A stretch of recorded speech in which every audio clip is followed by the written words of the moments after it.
नमस्कार. मी भाऊ तोरसेकर. तुम्ही बघत आहात प्रतिपक्ष. मित्रांनो, हा व्हिडिओ रेकॉर्ड करायला बसण्यापूर्वी पाटण्याहून माझा एक तरुण हिंदी पत्रकार अभिषेक तिवारीचा फोन आला होता आणि त्याने माझा काही व्हिडिओ बघितला असेल आणि तो मला बंगालच्या निवडणुकीविषयी माझे अंदाज आणि त्याचा अभ्यास याविषयी बोलत होता. त्याने मला एक प्रश्न विचारला की ये सब म्हणजे हे सगळे पत्रकार किंवा मीडिया किंवा ओपिनियन पोल करणारे हे काय बोलतायत आणि आम्ही जातो तेव्हा वेगळंच ऐकायला मिळतं, वेगळंच बघायला मिळतंय. बेडरपणे, निर्भयपणे बंगालचा मतदार पहिल्यांदा कॅमेरा समोर सुद्धा बोलायला लागलाय. एवढी जर लोकांची भीती संपलेली आहे तर मग मीडियामध्ये या बातम्या काय येत आहेत की बंगाली मतदार घाबरलेला आहे. ममता दिदीचा अजूनही दबदबा आहे आणि ममता दिदी आणि तृणमूल काँग्रेसच्या गुंडांना लोक घाबरलेले आहेत. तेव्हा मी अभिषेक तिवारीला एक गोष्ट समजावली की तुला माहितीये का, धुरंधर नावाचा सिनेमा सपाटून आपटला, प्रचंड आपटला, लोकांना तो आवडला नाही. तो म्हणतो क्या बात कर रे. तो म्हणाला काय बोलता काय म्हणे, धुरंधरने तो प्रचंड धंदा केला, रेकॉर्ड ब्रेक केला. म्हटलं असं कोण सांगतं. नाही नाही, मैंने देखा है. तो म्हणाला. म्हटलं तू बघितलंस, मीडियामध्ये आलंय का? मीडियामध्ये असं आलं की एवढा थर्ड रेट सिनेमा प्रचारी थाटाचा निर्माणच झाला नाही. त्याच्यात कलात्मक काही नाही, फक्त हिंसा हिंसा हिंसा, पाकिस्तान विषयीचा द्वेष ठासून भरलेला आहे.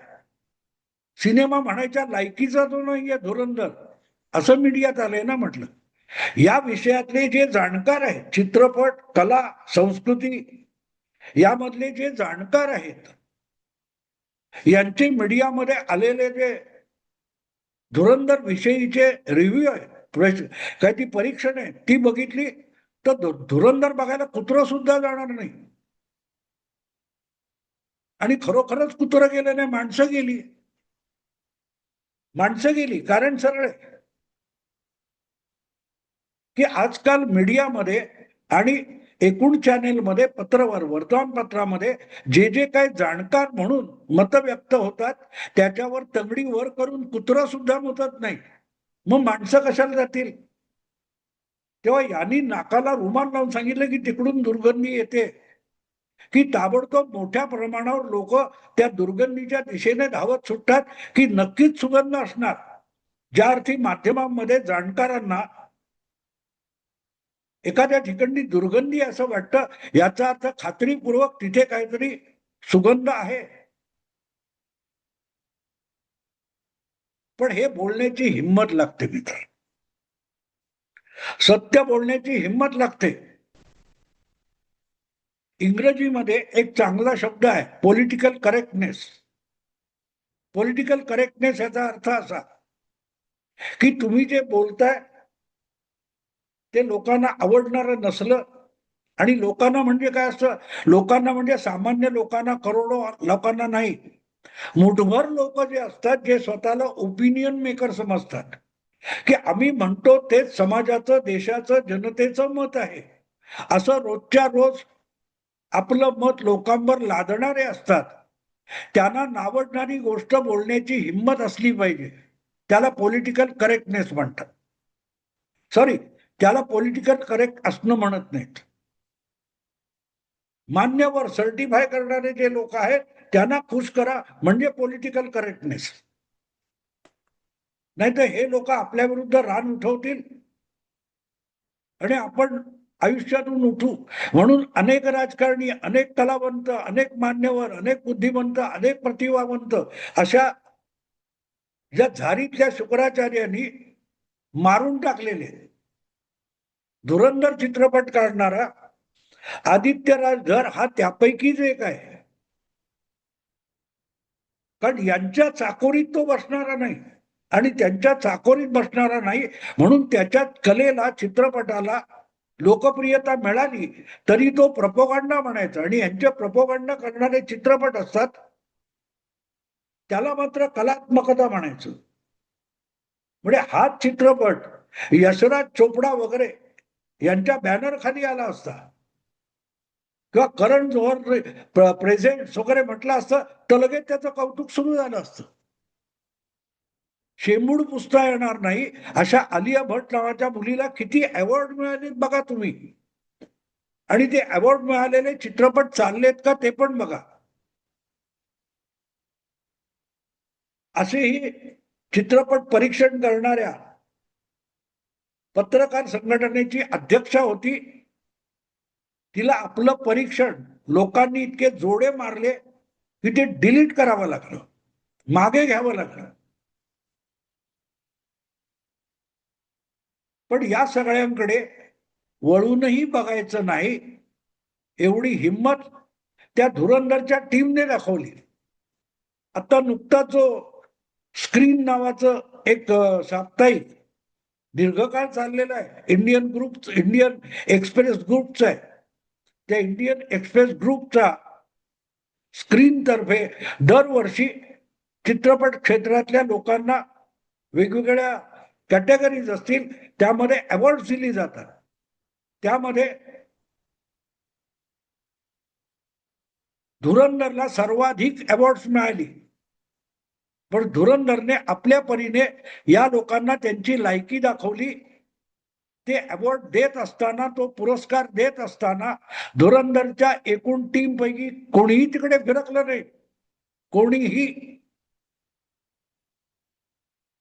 याला हिम्मत म्हणतात मित्र, याला हिम्मत म्हणतात की तुमचं प्रमाणपत्र आम्हाला नकोय, आम्हाला तुमचं व्हॅलिडेशन नकोय, तुमचं सर्टिफिकेट नकोय. ही हिम्मत आदित्य धरने दाखवली, याचं कौतुक आहे, याचं कौतुक आहे. पण गंमत अशी की यांच्या चाकोरीच्या बाहेर जाणारा जो असतो मठाधीशांच्या, की आम्ही तुम्हाला धर्माच्या बाहेर काढू, उद्ध्वस्त करून टाकू, हे जे करणारे असतात ना, ज्यांनी सुशांत सिंग राजपूतचा बळी घेतला अशा लोकांनी घेतला. तुम्हाला हिणवायचं, तुम्हाला अपमानित करायचं, तुम्हाला वाळीत टाकायचं, हे सगळी व्यवस्था 2014 नंतर हळूहळू करत उद्ध्वस्त झाली. 2002 मध्ये गुजरातच्या दंगलीपासून गेली 24 वर्ष नरेंद्र मोदी नावाच्या एका माणसाला संपवायला देशातल्याच नव्हे देशाबाहेरच्या शक्ती आणि इथले बुद्धिमंत विचारवंत मीडिया कामाला लागलेला होता. अगदी त्या चित्रपट कलावंत सुद्धा होते, चित्रपट सृष्टी सुद्धा होती. यांनी अजेंडा म्हणून परसानिया नावाचा चित्रपट काढला. तो गुजरातमध्ये चालला नाही, त्याचं खापर पण मोदींच्या नावावर फोडलं.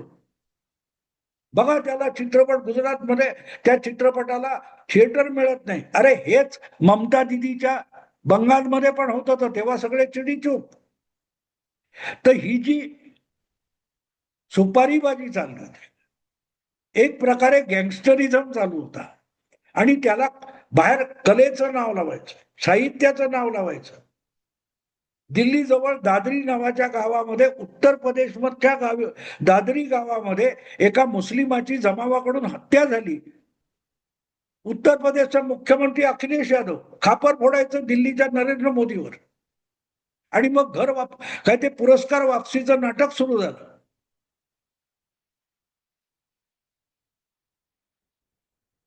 साहित्य अकादमीचे पुरस्कार परत केले. त्या पुरस्कारानिमित्त मिळालेले पैसे कोणी परत केले नाहीत.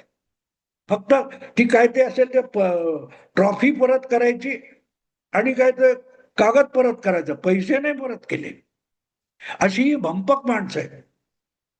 तर नरेंद्र मोदींनी 2014 नंतर यांचा पहिला बुरुज जो होता मीडिया, तो मीडियाचा बुरुज ढासळून टाकला. आणि गेल्या 10 वर्षात हळूहळू करत आता बॉलिवूड नावाचा जो एक बुरुज होता तोही या धुरंधर नंतर ढासळलेला आहे. हळूहळू करत दबल्या आवाजामध्ये धुरंधरने धंदा केला हा असं म्हणायची लाचारी त्यांच्यावर आलेली आहे. पण ह्या ज्या स्क्रीन अवॉर्डच्या निमित्ताने एक डिजिटल मधला सोशल मीडियातला एक कलावंत आहे, आपल्या कॉमेडीमुळे आणि शाब्दिक जे काय विनोद निर्माण करतो त्यालाही आमंत्रित केलं होतं आणि त्याला त्या संचालनामध्ये ठेवलेलं होतं. त्याचं नाव झाकीर खान. फार लोकप्रिय आहे बोलघेवडापणामुळे. त्याने यांची पार अगदी काढून टाकली, कमरेची लंगोटी सुद्धा काढून टाकली. एका वाक्यामध्ये झाकीर खानने सगळ्या बॉलिवूडला नागडं करून टाकलं. म्हणजे आदित्य धरने सिनेमातून केलंच होतं, पण जी काय अब्रू झाकायला लंगोटी होती ना, ती सुद्धा झाकीर खानने काढून टाकली मोजक्या 1-2 वाक्यामध्ये. ही सगळी बक्षिसं धुरंधरला मिळाली होती, तर आम्हाला का बोलवलं होतं असा त्यांनी टोमणाही मारला. पण त्यानंतर तो म्हणाला की धुरंधरमुळे कराची जवळ लियारी या उपनगरामध्ये बॉम्ब फुटले, पण धूर निघाला तो बांद्रा ते जुहू. बांद्रा ते जुहू मध्ये कोण कोण राहतात? सोकॉल्ड बॉलिवूड महान हिंदी चित्रपट कलावंतांचा जो परिसर आहे तो बांद्रा ते जुहू पर्यंत पसरलेला आहे. आणि किती किती नेमक्या जागेवर बोट ठेवलं, दुखण्यावर असं पण म्हणता येणार नाही, नको त्या भोकावर बोट ठेवलं म्हटलं पाहिजे. भोक म्हणजे छिद्र, आणि सूक्ष्म छिद्र असतं जे नजरेला चटकन दिसत नाही पण असतं, त्याला रंध्र म्हणतात. त्याला काय म्हणतात? रंध्र म्हणतात. एखाद्या पानावर किंवा आपण आपल्या हातावर देखील केस वगैरे असतात, ते केस ज्या त्वचेतून जिथून बाहेर आलेले असतात ना, ते इतकं सूक्ष्म असतं की ते दिसतच नाही, त्याला रंध्र म्हणतात. झाकीर नाईकने जे काय वाक्य उच्चारलं की धुरंधर सिनेमामुळे बॉम्ब फुटले कुठे? कराची, पाकिस्तान, लियारी मध्ये, लेकिन धुआं निकला तो बांद्रा से जुहू में. याला धूर रंध्रातून निघाला, जी रंध्र दिसत नाहीत. योगायोगाने धुरंधर हा शब्दाचा थोडा अप्रोभरूस केला तर धूरंध्र असं पण म्हणता येतं. Hats off Zakir Khan, hats off. त्यांच्या मंचावर जाऊन त्यांना अगदी चिखलात आणि खातेऱ्यात बुडवून चप्पल मारली या तरुण कलावंताने, ज्याला आपला प्लॅटफॉर्म डिजिटल मीडियातून उभा करावा लागला, पण ज्याला बॉलिवूडने आपली आपला मंच, आपलं व्यासपीठ कधी दिलेलं नव्हतं. असे हजारो कलाकार ज्यांनी सडवले, त्यांना त्यांच्या मंचावर येऊन अगदी खातेऱ्यात पायताण बुडवून हाणायचं, हे खरोखरच कौतुकास्पद आहे. खरोखर कौतुकास्पद आहे. मिळालं तर बघा, त्याचे व्हिडिओ उपलब्ध आहेत. मित्रांनो, विषय आवडला लाईक करा, शेअर करा आणि प्रतिपक्षाला सबस्क्राईब करा. नमस्कार.